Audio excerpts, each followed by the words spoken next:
சொல்றாங்க நீங்க வந்து பாலா கூட இருக்கிறதால தான் நீங்க பூம் ஆகலன்ட்டு. உங்களுக்கு என்ன சில பேர் வந்து கருத்து தெரிவிப்பாங்க கமெண்ட்ல. உங்களுக்கு என்ன தோணும் அந்த டைம்ல? எனக்கு ஒன்றும் தோணாதுயா. பாலா கூட இருந்ததுனால தான் பூம் ஆகலை அப்படிலாம் கிடையாது. நம்ம எங்கே இருந்தாலும் பூம் ஆகணும் அப்படி ஒரு நம்பிக்கை இருக்கும். நான் வந்து விஜய் டிவியில் நான் கலந்துட்டு ஒரு 5 ஷோலேயும் வந்து நான் டைட்டில் வின் பண்ணியிருக்கேன். நான் அதை தான் நான் வெற்றியாக பார்க்குறேன். கொடுக்குற வேலையை கரெக்டாக பண்ணணும். எங்கே இருந்தாலும் நம்ம ஜெயிக்கணும்னு நினைப்பேன். அதுக்காக ஹார்ட் ஒர்க் பண்ணுவேன். நான் கொடுத்த அந்த ஒரு 5 ஷோவில் வந்துட்டு ஒரு டைட்டில் ரொம்ப கஷ்டமான விஷயம் தான். அதில் டைட்டில் வின் பண்ணியிருக்கேன். டாக்டர் பாலா சார் படத்தில் பண்ணேன். எந்தெந்த படத்தில் நடிக்கிறோமோ அந்த படத்தில் நல்ல பேர் எடுத்துருக்கேன்.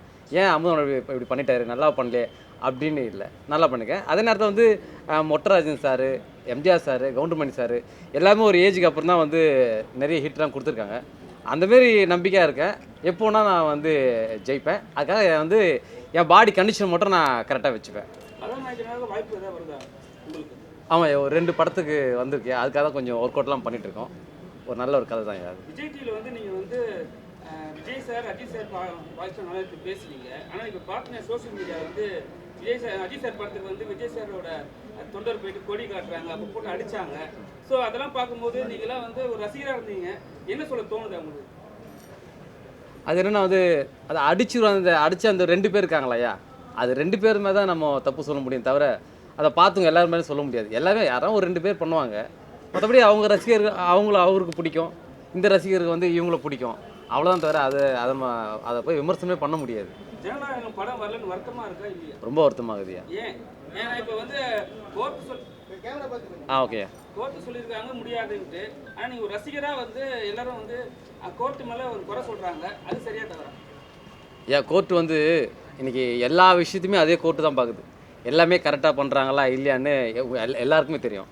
அதே நேரத்தில் இந்த படத்தை கொஞ்சம் பெருசாக எடுத்துக்காமல் எத்தனை படம் வந்திருக்கு, நிறைய படத்தில் வந்து ஐயோ இந்த படம் ஏன் இவ்வளோ சில வேர்ட்ஸ் இப்படி இருக்க, இதை கொஞ்சம் இவங்க கம்ப்ளைண்ட் பண்ணிக்கலாமே அப்படிலாம் தோணும்.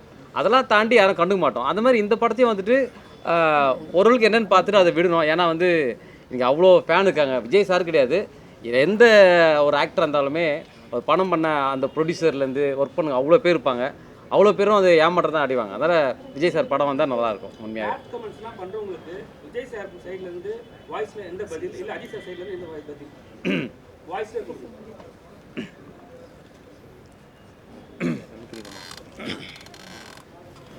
இந்த உலகமே வந்து உன்னை தோத்துட்ட சொன்னாலும் நீயா ஒத்துக்கிற வரைக்கும் நெவர் எவர் கிவ் அப். அதை விஜய் சார் இருந்தாருன்னா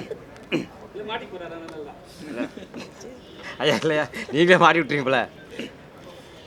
நீங்கள் எப்போ நண்பா உங்களை எல்லாரும் எதுக்குறாங்களே, அப்போ நீங்கள் ஜெயிச்சுட்டு தான் இருக்கீங்க. லைஃப்பில் நம்ம எப்பவுமே அவங்கள மாதிரி ஆகணும் இவங்கள மாதிரி ஆகணும் அதுக்கெலாம் ஆசைப்படாதீங்க. அதுக்கு தான் அவங்களும் இருக்கிறாங்களே. நீங்களாக வாங்க, யாரோட அடையாளத்தை எடுத்துக்காது, உங்களோட அடையாளத்தை உலகத்துக்கு பதிவு பண்ணிட்டு போயிட்டு இருக்குண்ணா. நன்றிங்கண்ணா, வணக்கண்ணா, தேங்க்யூங்கண்ணா.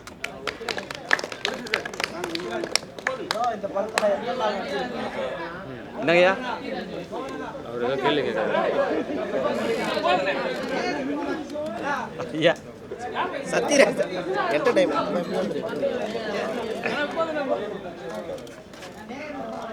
என்னங்க சொல்லுங்கய்யா. ஐயா கண்ணாடி ஏதாவது வச்சுருக்கீங்களா ஐயா? இதை ஒரு ஸ்டேஜ் ஷோவாக ஆகிட்டாங்க. ஒரு இத்தனை ஆர்டிஸ்ட் இருக்கீங்க, ஒருத்தர் கூட கண்ணாடி எடுத்து வரல. இந்த கண்ணாடி தான் ஐயா, கண்ணு வலிங்க ஐயா. அது இதை வச்சுட்டு நான் பாக்கியராஜ் சார் மாதிரி ஒன்றா பேசலாம், ஆனால் சத்யராஜ் சார் பேச முடியாது. என்னப்பா கண்டுக்கலா சௌக்கியமா? நல்ல காலம் இந்த வாய்ஸ் எடுத்தாலும் நம்ம தப்பிச்சோம். ஏடா இந்த வாய்ஸில் தான் நம்ம எதோட கலகலாம். ஆனால் கண்டுக்க மாட்டாங்க. நம்மள சத்யராஜ் சார் வயசு பேச விட்டு அம்மாவாசி உட்கார வச்சுருக்காங்க. ஆனால் ரொம்ப காமெடிங்க மடி. ஆனால் என்ன இதுக்கெல்லாம் போய் கோச்சிக்கிட்டேன் அப்படி. இந்த படம் வந்துட்டு என்னப்பா டார்க் நைட்டா அவ்வளோ தம்பிக்குவா இல்லை ஏன் கேட்டா இவன் தான் படித்தா டார்க் நைட்டுன்னு, அப்புறம் நான் தான் சொன்னேன் டார்க் ஜெயிண்ட்டுன்னு. இந்த படம் வெற்றி பெற வேணும்னு எல்லாரும் வேண்டிக்கிறேன்.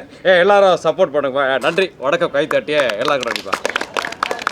இந்த டைட்டிலுக்கு காரணம் என்ன? ஏன்னா யாருமே தெரியாதுன்றாங்க. டைட்டில் யார் வச்சு? டேரக்டரா நீங்களா? டேரக்டர் அவருக்கு நான் கேட்ட ரெக்வஸ்ட் பண்ணேன். டைட்டில் நானே வைக்கலாம் அப்படின்ட்டு. அதனால் அவர்கிட்ட நான் சொல்லலை, நேற்று நைட்டு வரையும் சொல்லலை. அது வந்து எனக்கு இந்த படத்தினுடைய கதை சொன்னார் அன்னைக்கே, இது அன்னைக்கே நான் முடிவு பண்ணிட்டேன் இந்த டைட்டில் தான் அப்படின்ட்டு. அவருக்கு இது சொல்லவே கிடையாது, நான் கோபுரத்தையும் சொல்ல கிடையாது. அது இந்த டைட்டில் கடைசி வரைக்கும் நானே வச்சுட்டு இருந்தேன். அது எப்படி சொல்கிறதுனா, இந்த படத்தை கதை கேட்டோன்னா இதனுடைய கரு என்னன்னு தெரிஞ்சிருச்சு. அந்த கருவிலேயே வச்சு நான் அந்த டைட்டில் அன்றைக்கே ரிலீஸ் பண்ண மனசில் வச்சுட்டேன், நான் எழுதி வச்சாச்சு. அதனால் அவர் யார்ட்டையும் சொல்லலை. இன்றைக்கி காலையில் அவர் ரொம்ப கஷ்டப்பட்டு கேட்டார், நான் டிசைனர் பண்ணோம், நான் போஸ்ட் அடிக்கணும், எனக்கு கொடுங்க அப்படின்னு. அதனால் அந்த டார்க் ஜெயின்னு சொல்லிட்டு அவர்கிட்ட சொல்லிட்டேன் நான். அவர் எவ்வளோ கேரக்ட் பண்ணாங்க, எல்லாம் ஆக்டருங்க எல்லாமே பண்ணாங்க, நான் யார்ட்டையுமே சொல்லலை. ரிக்வஸ்ட் நேற்று 12 மணிக்கோட ஜோபிதா ஃபோன் பண்ணாங்க எனக்கு, சார் எனக்கு டைட்டில் மட்டும் சொல்லுங்கள் அப்படின்னு. இல்லைம்மா நான் காலையில் எல்லாம் சொல்கிறேன், ரிலீஸ் பண்ணிடல, நான் வந்து பார்த்துக்கோங்க அப்படின்ட்டு. ஆனால் கதை அவ்வளோ நல்லா அருமையாக அமைஞ்சிக்குது சார். டைரக்டரும் அவ்வளோ, அவர் டைலாக் எழுதிக்கிறாரு, அதில் நான் எவ்வளவோ மாற்றங்கள் பண்ணேன், அதெல்லாம் ஏற்றுக்கிட்டார் அவர். ஆனால் எனக்கு இந்த அனுபவம் என்னவும் எதுவுமே கிடையாது. ஆனால் அந்த டைலாக் அந்த இடத்துல ஷூட்டிங் ஸ்பாட்டில் எடுக்கும்போது, சார் இந்த டைலாக் இப்படி கொஞ்சம் மாற்றி சொல்லுங்கள் அப்படின்னு சொல்லுவேன். அது சொன்னால் அது கிளிக் ஆகிடுச்சு அவருக்கு, அதனால் அதெல்லாம் ஏற்றுக்கிட்டு வந்துட்டார். ஆனால் மற்ற டைரக்டர் இந்த மாதிரி ஏற்றுப்பாங்களா ஏற்றுக்கணும் தெரியல. ஆனால் இவர் எனக்கு எவ்வளோ சப்போர்ட் பண்ணி கொடுத்தாரு டைரக்டர்லாம். இப்போ ஃபர்ஸ்ட் படமே வந்து ஆர்ஆர் மூவி செலக்ட் பண்ண காரணம் என்ன? படத்துக்கு வந்து இப்போ டெண்டரிங் வந்து அந்த திகில் படத்தில் தான் போயிட்டுருக்கு. அதை இது சரி, இவருக்கு கதை சொன்னார், இந்த கதை டிஃப்ரெண்ட்டாக இருந்துச்சு. ஆனால் இவர் கொண்டு வந்த கதை வேறு, நாங்கள் இப்போ எடுத்துக்கிற கதை வேறு. கிளைமேக்ஸ் மட்டும் மாற்றிருக்கிறோம். 3 கிளைம்ஸ் வச்சுருந்தோம், 3 பேர் பேசி கோபுரேஸ்வரர், நானும் இவர் எல்லாமே. ஆனால் 3 பேர் இதில் வந்து யாருக்குமே தெரியாது கடைசியில் ஃபைனல் என்ன வரும் அப்படின்ட்டு. ஆனால் கடைசியில் அதே கடவுளே அந்த என்ன இதுன்னு தெரியல, அதே அமைஞ்சிக்கிச்சு அந்த கிளைமேக்ஸு. அந்த கிளைமேக்ஸ் தான் இப்போ நான் வச்சுக்கிற டைட்டில். விடாப்பிடியா அந்த டைட்டில் இருக்கிற காரணம் என்ன? ஏன்னா ரெட் ஜெயின் மூவின்னு ஒன்று இருக்கு, சிவப்பு பூதம். இது வந்து டார்க் ஜெயின், கருப்பு பூதம். ஒருவேளை திமுக மேல உங்களுக்கு ஏதாவது காரணம் இருக்கா? இல்ல திமுக சைடுல இருக்கீங்களா? இதுக்கும் அரசியலுக்கும் கிடையாது. நான் வந்து சினிமா ஃபீல்டில் இருக்கிறேன். இந்த படனுடைய கருவை நீங்கள் பார்த்தீங்களா தெரிஞ்சுப்பீங்க, டார்க் ஜெயின் எதுக்கு வச்சுக்கிறாங்க அப்படின்ட்டு. இப்போ இதுக்கு அதுக்கு சம்மந்தமே கிடையாது. ஆனால் நீங்கள் ஒரு டைம் படத்தை பார்ப்பீங்களா? சம்பந்தம் கிடையாது. யாருக்கும் இன்ஃபார்ம் பண்ணவே இல்லை, யாருக்கும் சொல்லவும் இல்லை. சஸ்பென்ஸாக வச்சதுக்கு காரணம் வந்து ஏதாவது புள்ளி இருக்கும். புள்ளி இருக்கு. இந்த டைட்டில் வந்து நான் சஸ்பென்ஸாக ரிலீஸ் பண்ணணுன்னு எல்லாத்தையும் சொல்லிட்டேன். நான் ஸ்டார்டிங்லேயே சொல்லிட்டேன். இவங்க எத்தனை ஃபஸ்ட்டு ஸ்டார்டிங்லேயே கேட்டாங்க டைட்டில் சொல்லி. இல்லைங்க, அப்படிலாம் இல்லைங்க. இந்த டார்க் இந்த கருவே அதுதான். இப்போ அந்த பூதங்கிறத வந்து அந்த பூதத்தை தான் இங்கே படமே, அதனால தான் வச்சிருக்கிறேன் அது பேர்.